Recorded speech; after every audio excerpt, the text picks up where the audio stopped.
So supposedly this is the opening keynote about this special topic, and the special topic is about planning for post-pandemic sustainable cities. And to start with, we organized our mind trying to present, to look for guiding principles for this particular topic.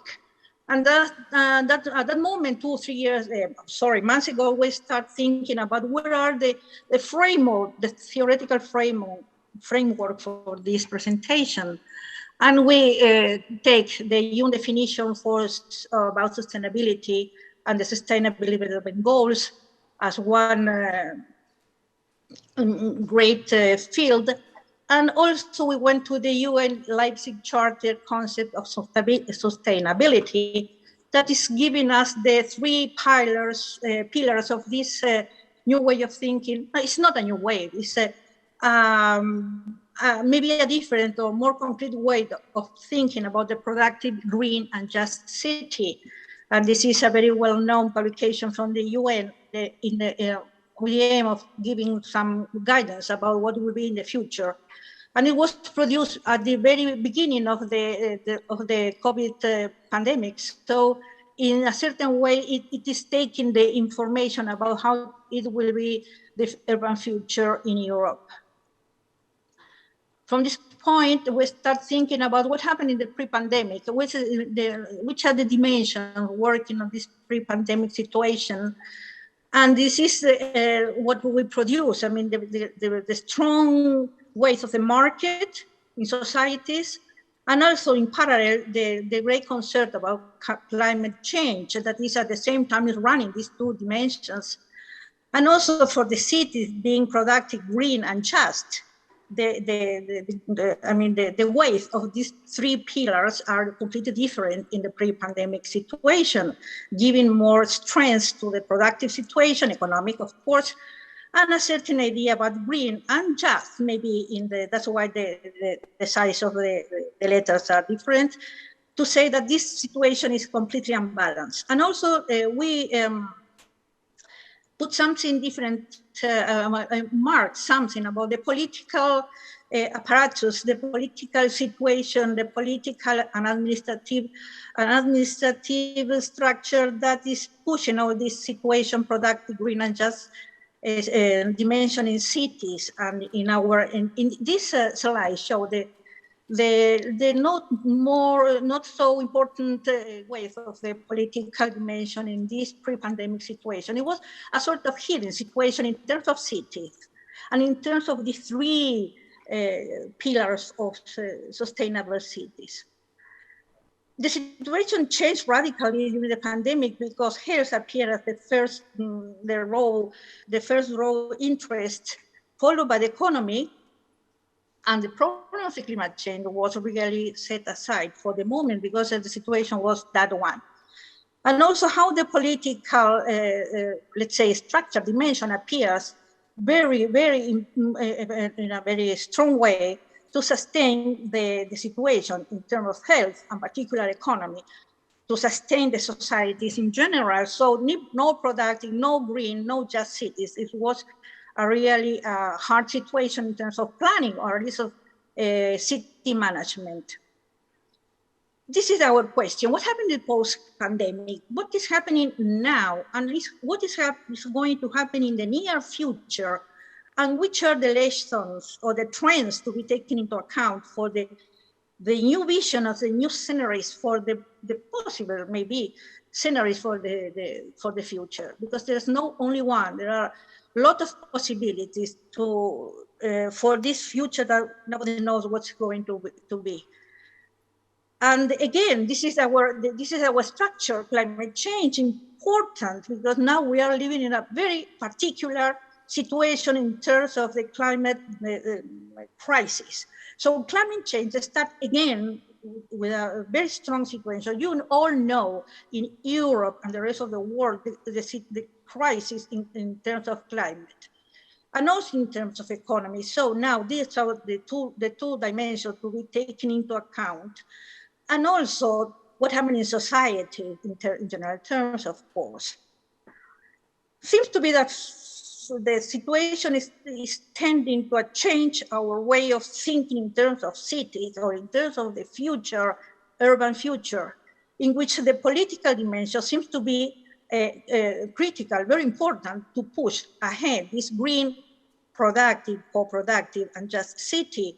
At the same time, in a fast run because of the critical situation. So we think that this political dimension should be linked to the green, productive, and just. I mean, a sort of 4-pillar instead of 3. Normally, the political situation in general is allocated, and when we talk about the 3, the green, productive, and just, is allocated in the just dimension of the city, thinking that the government, the states, the local administration, regional administration, and the political forces in particular are pushing the idea of just in terms of social.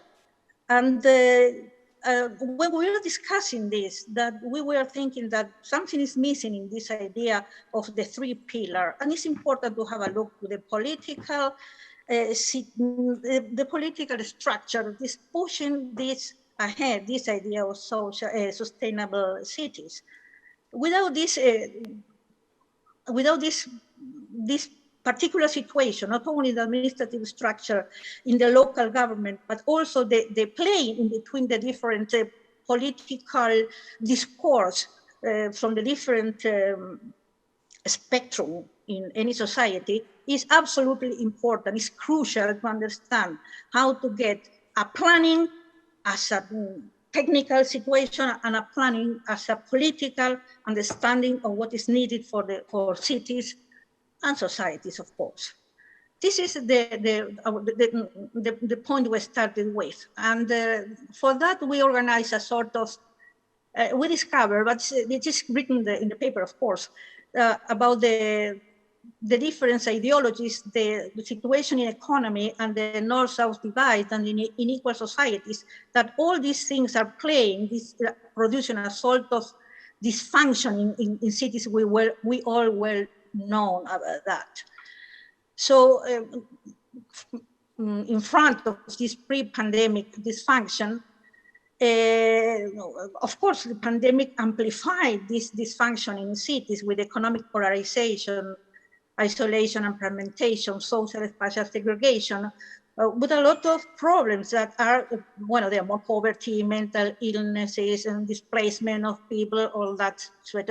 These are absolutely big problems to be understand if we are going to, in a certain way, from planning to tackle the situation and to start proposing things more than not only the physical aspect of cities, but also in terms of what else we can produce as planners, as what I think it was saying, a sort of integral planning, or planners with a more broad idea about what to do in cities as professionals, of course.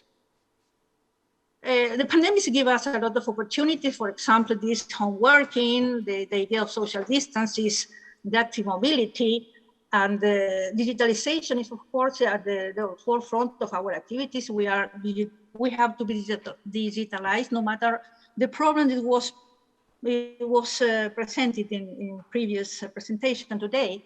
And the problem behind it, we have to be digital, but there are a lot of problems that are surrounding this idea. How to get a mixed-use 50-minute city, and how to reduce congestion, pollution, all that thing. So those are the opportunities we have now with the pandemic to think about, to start producing ideas on how to grasp these problems.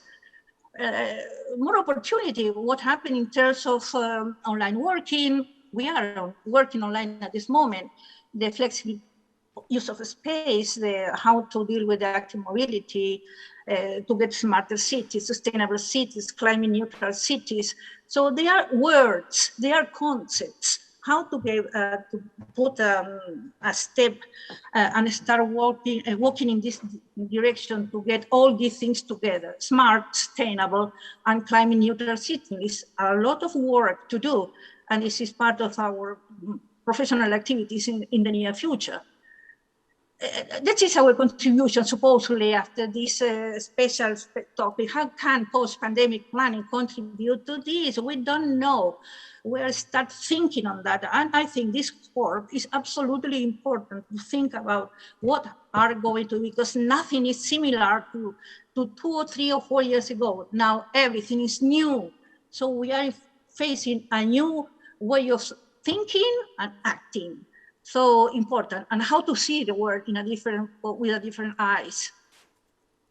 Just to follow, we organized this, our topic in different sessions, because we have a lot of papers of different nature, of different focus, of different intentions. So we are really willing to know, Judith and I, to know what happened in the process of discussion. Because it's not a matter of thinking in isolation, but it's a matter to think about all the plans we have. We have 12 papers to discuss of different angles, of different origins. So we're very interested in knowing what will happen at the end of these sessions. There are different, if you are looking at this, the session is about a global vision, what happened in terms of urban space on social behavior, what happened in terms of climate change, what in terms of applied technologies, and particularly this COVID and the future. It was an attempt Judith and I made to imagine at least 4 scenarios for the near future, to know what happened after all this critical situation after the pandemic. In parallel, there are a session that is about innovative techniques for planning with or post-COVID. So all this mix, we are sure that something will happen at the end. Particularly, here appear the names of the different papers, just for you to know. But what is important is the discussion and the focus we're intending to do with all these papers. I mean, the impacts of the pandemics on public space, regulations and temporary uses, the impacts on climate change, on just, green and productive cities. So this is our intention. We still don't know what happened, and we are really happy to know what will happen at the end. The same is this about the innovative planning tools, about the future in these prospective scenarios. This is our intention. Which are the impacts on innovative planning tools on post-COVID planning? On which are the impacts of post-COVID planning on sustainable concepts of young, green, productive, and politically guided cities? So this is our intention. More, yes, we have another situation about the innovative techniques, and those are the papers, and this is the focus of the discussion, is to look for the impacts of innovative techniques on post-COVID city planning. So this is our, let's say, a roadmap along these sessions, with the aim to produce something interesting, that is how to achieve sustainable and resilient cities after COVID. This is our ambition, is to identify the key contributions of each paper toward post-pandemic planning of sustainable cities.